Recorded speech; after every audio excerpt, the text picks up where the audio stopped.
Hi, everyone. I'm Dominic, one of the facilitators here at Paojilhuasca and co-host of our new podcast, the Maloca Conversations on Ayahuasca and Plant Medicine in the Heart of the Amazon. Today, I'm really excited to share with you our new podcast, which takes place right in our very own Maloca, deep in the Peruvian jungle. In this episode, I'm here with Fabrizio and Kate. And today we want to center this first episode around different topics we'd like to cover and discuss throughout our podcast. Things like misconceptions about ayahuasca, what is a plant diet, and what does integration work look like after your experience with ayahuasca ends. And then afterwards, we wanted to take some time to introduce ourselves and share with you the different types of stories and pathways that led us to the medicine. But if there's anything that you would like to see us cover, or you have any idea of a topic that you'd like us to discuss, please let us know. Your feedback is very important to us, so we would love to hear from you.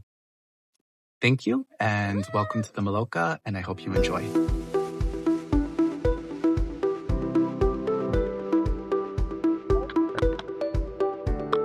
Welcome to the Maloca, Conversations on Ayahuasca and Plant Medicine from the Heart of the Amazon.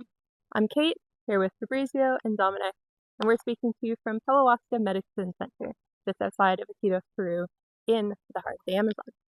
You might notice some background noise today, or occasionally a rooster, and this is just the setting that we were speaking to you from.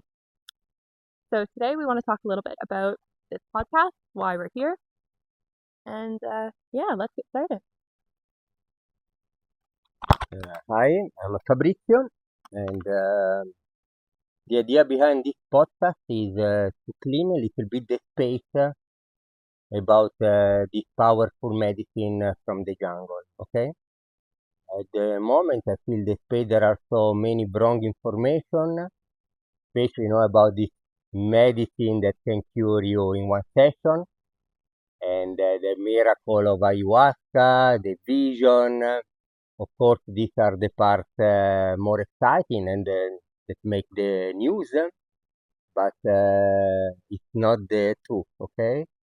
There is a lot of things to talk about, especially the miracle of ayahuasca and the healing you can receive, because there is a lot of to talk about the work you have committed to do, this healing, these miracles are not free, are based on the work.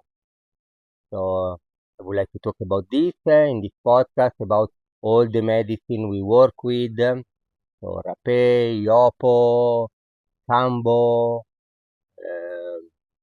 medicine like San Pedro, that is from the mountain of Peru. And again, cleaning a little bit more the space, give information about the classical use, the traditional use here from the shaman, and then how we interpret in the Western world, but without starting from the roots. For us, the roots are very important because it's where the tree starts. Then all the bifurcation, all the branch can go in many directions, but let's start from having a solid understanding of the roots of this medicine.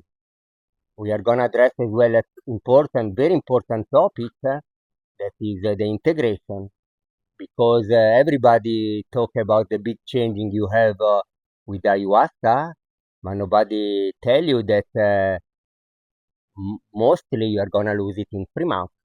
So how to hold on these results, how to grow on this insight you receive from ayahuasca. This is the big part of the ceremony. The ceremony, we say that it starts when you live here, when you stop to drink the medicine, when you go back home, and there are the challenges. Yeah, I think that this podcast is really important because there's so much information online about plant medicine and ayahuasca, and a lot of it is misinformation. And I noticed from being here for so long that people come with a little bit of confusion about what the diet looks like, what is necessary to take ayahuasca, what you can and can't do. Um, and then, of course, here there's so many incredible transformation stories about what people looked like before taking the medicine and then how the medicine helps them and then what it looks like after going back into the real world. So there's so many different topics that I think that we can cover here in the span of this podcast. Um, and maybe you, Fabrizio, can start about how you discovered the medicine, your background, where you came from, and what called you to build the center and build this place here in the middle of the jungle. Okay, what brought me here was a crisis. So at the time I was living in China. I had a startup on artificial intelligence based on Hong Kong and a community there. And then in 1 year, everything collapsed. And I found myself to be a zero, but at the same time to be free. I don't need, I cannot live in China, so I can live everywhere else. I have no job. I lost my house. I am not in a relationship anymore, so I am totally free. So in this condition, I came here in South America, and then I had the chance to meet this medicine in Mexico, and then it was like love at the first sight. It was totally exciting me completely, and I was like, "Wow, what is this?" I never try anything like this. I had the background of meditation in China. I studied meditation, did the Vipassana 3 times, but I never had such an incredible spiritual experience out of the blue like this. So I was like, wow, I wanna learn more about this. So I went in Colombia. I lived with the shaman in Mocoa, the capital of Ayahuasca in Colombia. And then I felt it was a little bit, I want to look for the roots of this medicine. So I came back here in Peru. I met Don Gardel, the person who helped me to get this place. I stay with him. He's a jungle man from a family of shaman, kind of person that live better in the jungle than in a city. And yes, it was very interesting. But then I felt again, I want to see the roots of this medicine. So I went in a very long travel to find a tribe in Brazil. The tribe was called Varinaue, is of the part of this group called Unicuin. And I live with them 1 month. And with them was like, I saw how these indigenous people use ayahuasca, just with happiness. For them, ayahuasca is like connection and making part. The women paint their face with this natural color, put their most beautiful dress. The men put the feather on top of their head, bring guitar and drums, and they play like 12 hours, drink 3-4 cups of ayahuasca. They puke, they vomit, but the spirit of connection, of beauty and connection between each other, connection with the nature was great. The incredible joy. So after learn this, yes, I saw the root ayahuasca is joyful, is linked to the nature. And I come back here in Peru and I start this center with Don Gardel in the middle of the jungle, try to keep this connection with the nature, where ayahuasca comes from, with the tradition. And now the center have many guests. We had more than 600 people all over the years. And then my background as a scientist, because I worked as a scientist in Italy for 10 years on brain and computer and emotion, kick back in and decide, okay, let's try to assess the the power of ayahuasca. Somehow, my intention was to speak to people like me that like science, like the language of science. So we start to make a test we ask the people when they arrive to answer a test, and we ask them 1 week later and 6 months later. What I saw was incredible. Like 90 plus percent of the people have a growth, even after 1 week. What I discovered also the drawback, especially with people that have the major growth, they have a major loss. Okay, so like everyone after 6 months have a loss, okay, and somebody have a big loss, but never to reach the point where they arrive, but even still a good loss, okay. So we understand that we need to focus more on integration. So not about the time the people spend here, because we see that they had the growth, but how to help the people to keep this growth when they go back home, okay? And so at the moment we are really working on this, and I think Kate can explain you better than me because I came from her story. And so please, Kate. Before diving into my stuff, I just wanted to ask, what does this psychological test actually measure? Like, what metrics, what sort of personality traits? Do you elaborate on that? The test is a test I took from a book of Deepak Chopra. It's called, I think, I may be wrong, Superman or something like this, like Evolved Man, okay? And it was the test used in his center to measure the growth after they had the treatment on Indian traditional medicine. And the test measure the duality vision of reality. So how you see yourself as something outside of the reality. Like there is you and the rest of the world, you and the other.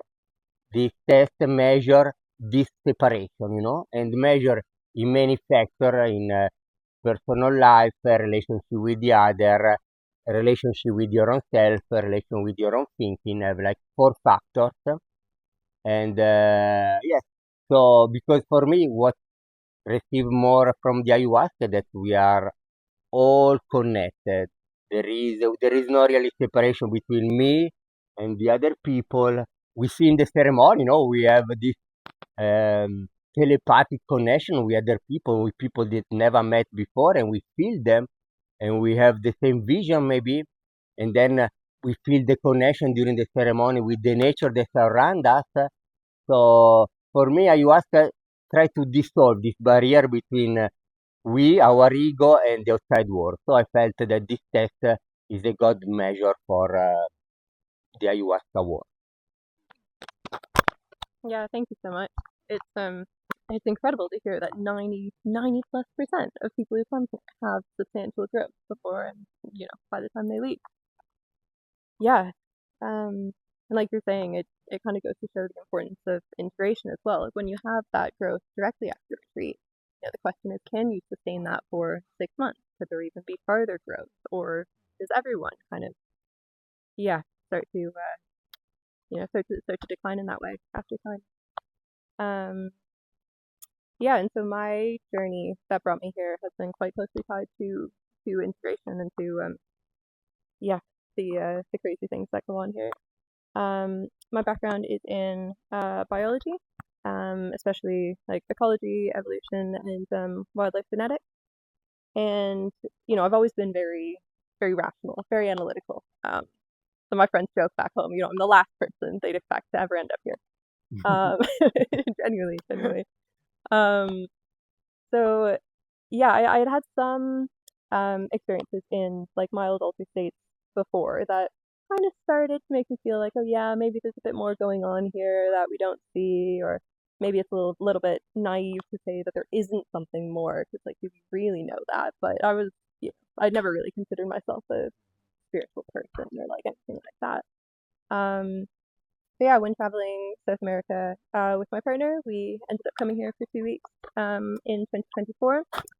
And I kind of went into it thinking like, just have an open mind, worst case scenario, I just hang out in the jungle for 2 weeks, and I love nature, so whatever. Um, yeah, and it was a very new world to me off the bat to come here and to learn about these different traditions and different medicines and see just how differently medicine and healing is viewed in these traditions versus from the Western mindset, which was the only real exposure that I've had to healing in any way beforehand. Um, and yeah, I wasn't really expecting off the bat here to have basically just the experience that I did, which was like wildly mystical, spiritual, beautiful experiences where I felt like I, met the spirits of plants and my ancestors, and it was just like crazy, crazy stuff. I remember after some of my ceremonies, just I hear myself speaking and thinking like, okay, like what what the hell was that? Like, but that's just my experience. That's just I'm just saying things as I experience, and that's all that I can do. Um, and so leaving here, I had a massive sense of beauty and wonder and a renewed awe of the magic of the world, but also a lot of confusion. Because the experiences that I had were so vastly outside of my worldview that I had had coming into it. Um, yeah, it kind of shocked me, and it yeah, and it took me yeah, in the months that followed, I tried to retain this sense of wonder and still felt it, but I think the confusion started to grow more and more, and I became a little bit uncomfortable with um, accessing altered states. I was like, a hard no on anything too intense. I felt like even, trying to fall asleep at night or a lot of caffeine or intense exercise, I felt like it was just enough of an altered state that I felt a little bit uncomfortable. I was like, oh, I feel like there's something just below the surface. There's something that I can't see going on here, but I don't really know how to wrap my head around that. And of course, I did what I knew best, which was diving straight into the literature and trying to figure out what everyone else thinks and seeing all of the research that's been done and starting to understand what integration, this big buzzword, actually is when I realized that that's what I was struggling with. And things started to really get a bit crazy 6 months after I left this retreat when I remembered a whole ayahuasca ceremony that I previously had no memory of. I knew leaving the ceremony it was like the wildest, most life-changing experience of my life. Couldn't remember a damn thing. And then 6 months later, wow, I remembered everything. So at that point, I was like, okay, I really need to start to You made goosebumps, yeah. At that point, it's like, okay, I really need to start figuring this out. And then things got even more intense when a month or two after that, I was practicing yoga and started to experience just a massive amount of energy rushing up through my body that came alongside, these like revelations about the nature of existence. And anytime I'd meditate or even just like sit in a bus window, like you're like looking out a bus window and kind of getting a little bit too into my thoughts, I started to experience so much mentally and emotionally and physically, and I just had no idea what was going on. And it's on one hand, it was like the most beautiful experience. I knew I was fine, like I knew I was sane and able to function normally, but on the other hand, it scared the crap out of me.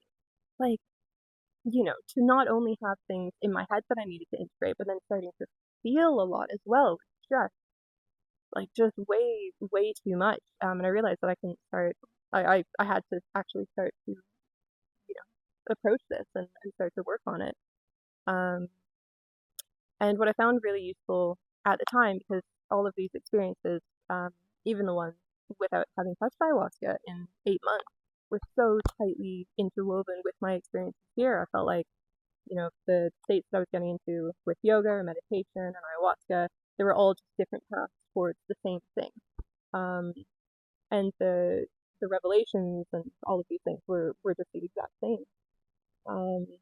And so what I found really useful at the time was starting to join the integration talking circles that your retreater had been running, which were just fairly casual, just drop-in circles, just chatting about your experience. But by being able to join that and connecting with other people that have had these sort of experiences and have also potentially left this retreat and struggled, even if they had the most wonderful, beautiful experience like I did. It doesn't mean that the work is over. Um, and that really started to become a bit of a turning point for me to learn how to connect with people, to learn how to just ground and relax. And the biggest thing for me was just accepting things as they are, and you don't have to understand how existence or consciousness works. Of course, like it sounds silly to say it now because of course you're not going to understand, but I was really trying to. I really wanted answers. I wanted them to be black and white, and this is exactly how it works. And um, this is exactly how you should feel. And obviously, it doesn't work at all like that. I can laugh about it now, but at the time, I was like, "What? You mean I don't have to understand? I can just accept." um,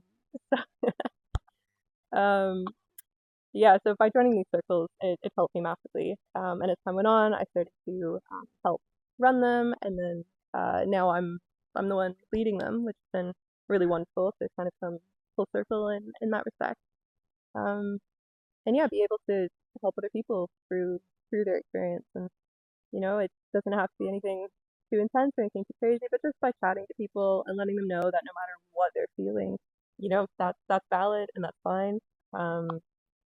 Yeah, inspiration doesn't stop. It's not something that, a month after the retreat, wow, the inspiration's done. I mean, for me, it really started 6 to 8 months after I left here. And yeah, the work doesn't really end, but I think it becomes so highly interwoven with everything else in your life that, you can start to process things while you live a fulfilling and healthy life. It becomes one big, beautiful, interconnected experience. Yeah, so that's basically what brought me here. You remember your experience, because you spent 1 hour and a half, blabbing how life is beautiful, everything is perfect. Yes, I know everything is perfect. You were talking like this, creating envy on everybody that had a struggling ceremony. You were like super high, like enlightened. And then the day after, when everybody was curious to know what you received, you said, I don't remember anything, If only I could remember that everything was perfect for the months afterwards. But yeah. Yeah, I always say, if someone says, "Oh, I don't fully understand, don't fully remember my experience," like this, it's okay. Let it be. Maybe it'll come to you, maybe it won't, maybe it's subconscious. Let things unfold and just have faith in the whole process. Um, yeah. And so Dominic, I'd like to pass it over to you next and hear more about your experience that brought you here, because I think we've all had quite different journeys. Yeah. Yeah, well, actually, I was telling Fabrizio before I had first met you for the first time that I was really excited, interested to meet you because he was saying that in the ceremonies that you had when you first came here, it was so beautiful and you had so many blessings and such this lovely connection with the medicine. And for me, on the other hand, yes, I had this great connection with the medicine, but I wouldn't call it like lovely or the best time of my life. I used the first few months of my time here, my nickname was Dominic because Dominic. I just spent the ceremonies vomiting around in the Maloca, in the toilet, screaming, many crazy things. Um, yeah, but for me, I think probably would be easiest to start from the beginning of my life up until this point. Um, because for me, growing up, when I was very young, I was a very energetic, happy child, very curious, optimistic about life. And my family had this very strong sort of religious Christian background. And so when I was really young, I had this strong connection with Jesus. Like I felt a very deeply some sort of connection to spirituality or to God in general growing up, and I really felt like this nourished me at a young age.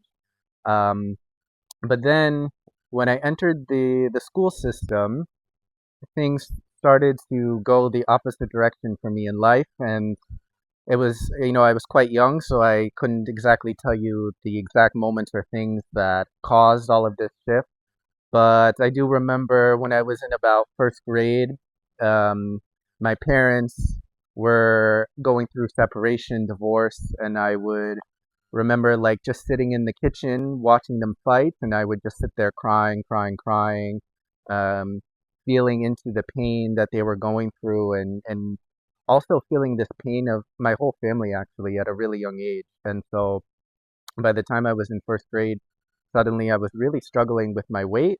And then from there, of course, already feeling a little bit depressed and then struggling with my weight, it just made me even more depressed. And so I went from this very energetic, youthful, happy child to someone that actually just really closed down and didn't want to talk to anyone, just spent his time in his room, um, very isolated, having just a few friends.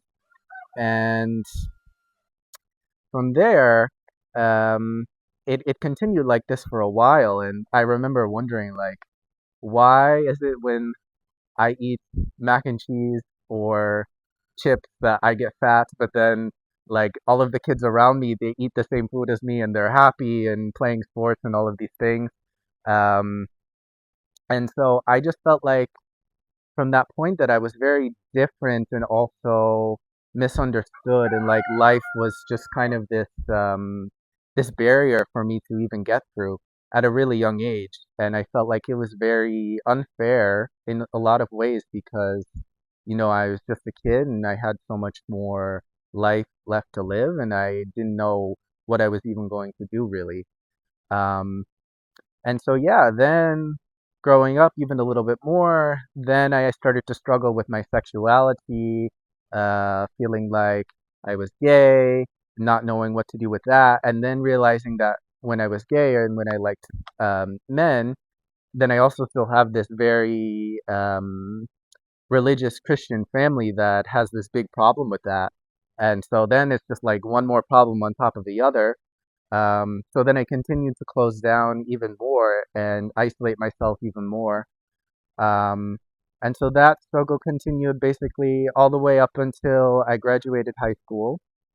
Um, and then from college, when COVID happened, actually, I felt like a sense of relief for me because the rest of the world was kind of closed. And I already was used to this feeling of being closed, like just being in my own bubble.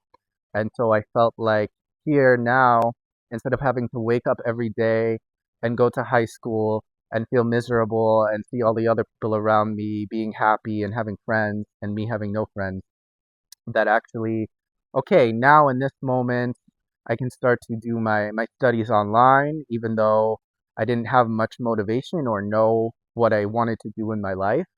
Um, so I started studying online and I studied for business and marketing. Um, and I got good grades, and actually, I've always had good grades throughout my entire time in school, even though I was struggling and depressed. It just was something I think that came kind of naturally to me. Um, and then at a certain point, I had this conversation with my mother about my sexuality and felt a big sense of relief because it was very understanding and very open, even though I wasn't exactly sure how it was going to go. Um, and so from there, I just went through college, just studying, and still like not sure how my life was going to work, but I felt like, okay, if I want to do something that can be substantial or somewhat successful for me, then I at least need to get through college and get through this degree. So I did that. Um, and after I graduated college, then from there, life just kind of magically or naturally started to open up for me. Um, it wasn't less than like 2 months after I graduated college that I applied for this job with this organization in the United States, but it was a global organization, and they hired me, and it was really like a surprise to me because I saw so many of my other friends really struggling after they graduated or after high school to get some sort of substantial income or compensation. Like during my years in COVID, I was working at this bookstore and in the cafe, so like a coffee shop kind of thing. And my friend who was the manager, um, you know, making like the money that a cafe manager would make. And then I was like her employee, even though we were good friends, basically one of my best friends. And then suddenly now I just like tripled her income. And then I had another good friend who went to art school. And after she graduated art school, she struggled to make like a third of what this job had offered me. Um, and I felt like this sense of confusion or guilt because I don't even know really what I did to get this job. It was just given to me. Um, but of course I accepted. And because of the way that this job was structured, it was a remote job. And so I realized that I could work anywhere in the world that I wanted to with this job. And I also realized, wow, I really am really depressed here in this childhood town that I grew up in. And I've always had this dream of traveling. So I decided to move from Connecticut, which is like northern United States, down to Florida, which is the southernmost state in the United States. And from there, I found this really great apartment, very like one of those kind of luxurious apartments that you see in TV or things like that. And I moved in there. I started working remotely. Um, and then I got two cats from my apartment, decorated all of the things. Um, and so during this time now, because I had moved so far away, it was like all of these sorts of distractions or challenges from the past were gone, and it was this invitation for me to start new. And so then I eventually started to discover yoga. And the more that I did yoga, the more that I started to reconnect with this feeling of spirituality. Like, okay, this movement with my body is not just to get fit or to look a certain way. There's something more to it with the connection to the body and the mind and the way that your vessel is just part of something bigger than you can realize. Um, but it was all very new to me. Um, and this feeling of like this energy rising, didn't quite understand. But then from there, I also started to work with plant medicine and mushrooms in particular. Um, and I started to have, from the first time I took mushrooms, these really, really deep experiences that started to really transform just the way that I had lived my life and the way that I was viewing life.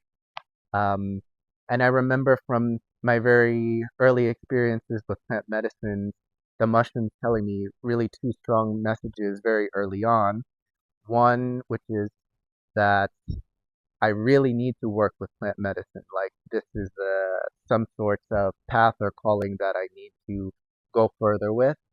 And then also that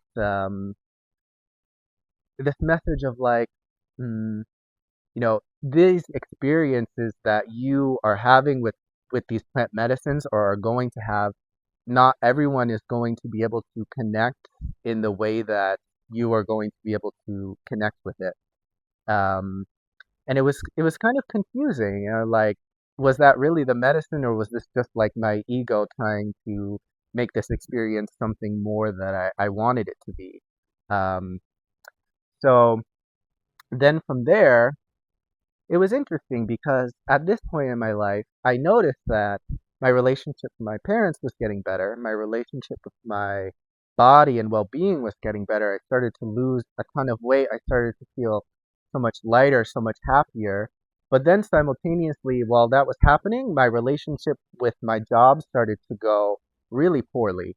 Like everything else was going good, but then I would wake up and realize feeling miserable because I was doing this job that I just did not care about. And it was very like data heavy, and I just wanted to be this more of this, do more of this creative work. And I felt like there must be something that I'm missing because my coworkers seemed very passionate about what they were doing, but I just couldn't get into it. Um, and so then it eventually reached this point to where um, we did this sort of group work retreat in person in Virginia. And I saw like the culture of being in the office in the United States, and I just froze. I was so unhappy, and I realized, okay, I really need to find a different path. And then, so the week after that retreat happened, my manager scheduled a meeting for me, and she told me I'm laid off. So that message became very clear. Yes, yes. And then the day after I was laid off, I had an interview for another job from this website called Yoga Trade, which is about like work trade experiences related to yoga. And it was in Cambodia. And this person that was dressed like, I don't know, one of these gurus with like white thing on top of his head, completely bald, wearing this white robe. I talked with him, and he said, "Yes, come to Cambodia. You can work here in this yoga retreat center." So I felt like, okay, so this confusion about whether this job is working out for me just became very clear for me. And I went to Cambodia, and from there it was like a really amazing experience, opening up to the other side of the world, doing all of this traveling. But of course, to get there also came with a lot of pain because I had just built this life for me in Florida, and I had to just completely destroy it and just start all over again in less than like a few years, really just a year of living in Florida. Um, and so then being in this culture of Cambodia, I realized as I was going through this process that my challenges from my past started to come with me in Cambodia. So just because I had decided or realized that I needed to start this new life didn't mean that I was done dealing with the past. And so that was a lot of work I was dealing with and doing on myself in Cambodia. Um, and so I spent about 5 months there, and then I realized, okay, yes, I'm very dedicated about yoga, but what about the plants? Like, I wasn't really working with the plant medicine. And as I ventured away from the plant medicine, the calling really became stronger and stronger. And I started to have this dream of this snake inside of my body and inside of my stomach coming all the way out of my mouth. And I really didn't know what it meant, or had any idea like what to make of it. But I just started to draw this sketch and try to integrate it through the drawing of it and find out what the answer was. Um, and so then from there, I went back to the United States. Um, and when I was in the United States, I started to discover tarot. And I started to use tarot as a way to help me with my problems. Um, and then one day, I remember I went back to my bedroom and I found this note on my bed. And this note was from my mother, and she wrote, "Dominic, I am so disappointed in you that you have tarot and that you're using tarot because it goes against God and God frowns on it Oh no. and all of these things." So then I tried to, have this conversation with my mother and this and that about tarot, but she didn't understand. Um, and so through more of this like pain of being back home and reliving all of this childhood trauma, somehow I came to the point of finding ayahuasca. And I realized, okay, so ayahuasca is kind of calling me here. And I know that it's not just to sit with ayahuasca for a short time, but to see if I really should be a facilitator, work with the plants, and go on this journey. Um, so then when I found out Paojilhuasca, for some reason, the message in my head was so clear that I needed to come here very specifically to this place. And I decided, okay, I have nothing else in my life going on, so I will just come and see what happens. So then I came, and from there, the path unfolded so naturally for me. Even though at the beginning it was very challenging, very hard, um, and funnily enough, I learned from ayahuasca that my connection from tarot comes from my mother and my mother's side of the family. Um, so yeah, this is something very interesting that I've unpacked with my mom, and now she's actually curious about tarot. Like, oh, interesting. That's amazing. Yeah. And so now I've been here for about a year, and I facilitate ceremonies, helping other people with integration and things like this. And I think I have a very good contrast from Fabrizio with the scientific background because for me, I struggle a lot with like science or theory or anything analytical wise. For me, the only thing that's really helped me with my problems is this element of the spirit of prayer, of connecting to something higher than me to help me with my issues. And so I feel that that's why the plants have really called It's yeah, amazing to hear your story. And yeah, I'd like to, well, yeah, ask either of you guys to elaborate a little bit more on, plants calling you or like plants speaking to you. Because like you were saying, you got these messages and stuff like that. I feel like that's a very big mystery here.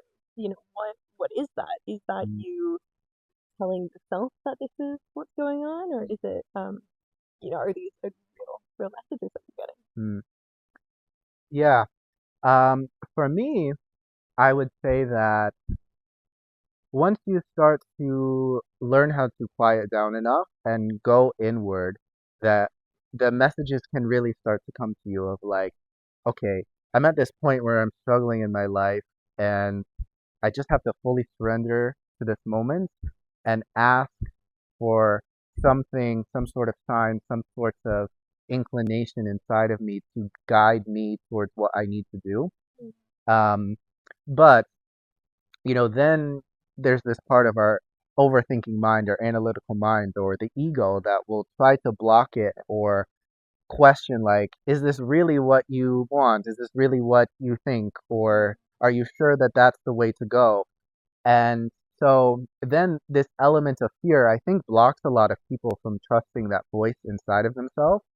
So it starts to come down to really opening up your heart and listening to your heart and trusting where your heart is guiding you, even if the path is completely unclear. Um, and so being here too, I started to get these messages from ayahuasca like, you know, you need to sell your car back at home because you're not going to leave here. And then there was this point actually where I genuinely thought I was going to leave here and I was prepared to leave here. And then a week before, then it turned around and I wasn't going to leave here. But I just kept trusting the messages or the path. And then other times, like ayahuasca told me to diet this really hardcore plant, a very, very challenging plant that frightened me to do, or was terrified to do. And I think that this element of the plant diet and this plant in particular is a whole other topic to cover because it goes into so much depth. But yeah, I think it really comes down to trusting what you're feeling inside of you and knowing how to go past the elements of fear or ego. Yeah, it's like trusting that gut feeling. Right? And it's often said in psychedelics, you don't get what you want, you get what you need. It's like these messages aren't necessarily what you expect or what you think you should want. And often, if you go into an experience or a ceremony with ayahuasca with thinking that you're going to get a specific outcome, very often it's just not the case at all, right? Um, yeah, really, really interesting to hear about. I think many spiritual paths are saying the same. Dominic was saying, it's like cleaning your mind. In Buddhism, they use the metaphor of cleaning the windows so you can see outside. So you can finally listen. Okay, so cleaning your mind of all your blah blah blah and judgment, and listen to the core of who you are, to the message around. This is the same, that is in Buddhism, in Taoism, in Indian religion. You just again be silent, be listening, be accepting. Accepting is like a form of trust and love, of surrender, and all these paths have these things in common. With the ayahuasca, it's like more a rush, sometimes can be a roller coaster that if you don't accept the surrender, if you don't listen, this medicine scream in your ear. And so it's more hard than a simple meditation, but at the end, I feel like the message is exactly the same, okay? So to first thing, discover who you are, so clean yourself from all this overlay put by society, school, TV, what you should do, what you should be, but discover who you really are, and for this you need to listen, and that's why the medicine give you not what you want, because sometimes what you want is what you think you should have, because society tell you about this. Instead is what you really want, you don't know yet, because the real you is not there yet. There is all this. Yeah, it's funny. I think that theme of like surrendering and accepting and just going with the flow, no matter what life brings you, has kind of, been a part of all of our stories with crisis, job. For me, just such a shocking thing of worldview that, yeah, somehow through all of this, no matter what life threw us, by leaning into those same themes of just accepting, letting life flow the way that it does in its mysterious and weird way. But yeah, we've all ended up here. So yeah, many interesting topics to discuss in later episodes with the dieting, talking more about integration, talking more about what ceremonies actually look like, a lot of misconceptions.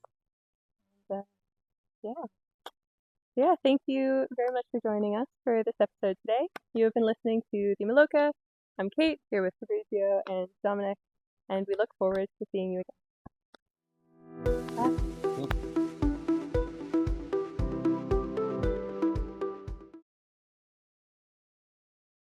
Before we let you go, a word that we mean sincerely. Everything you've heard in this episode is shared for educational and cultural purposes. The Maloca does not promote or encourage the use of illegal substances. The ceremonies we speak about take place in Peru, within a traditional Amazonian context where this medicine is part of a recognized cultural and spiritual heritage. The legal status of these plants varies from country to country. Please know and respect the laws where you live. Nothing in this conversation is medical advice. If you're considering working with plant medicine, do it legally, do it safely, and talk to qualified professionals first. These medicines are not for everyone, and preparation and screening matter. Thank you for listening. This has been the Maloca of Paojilhuasca.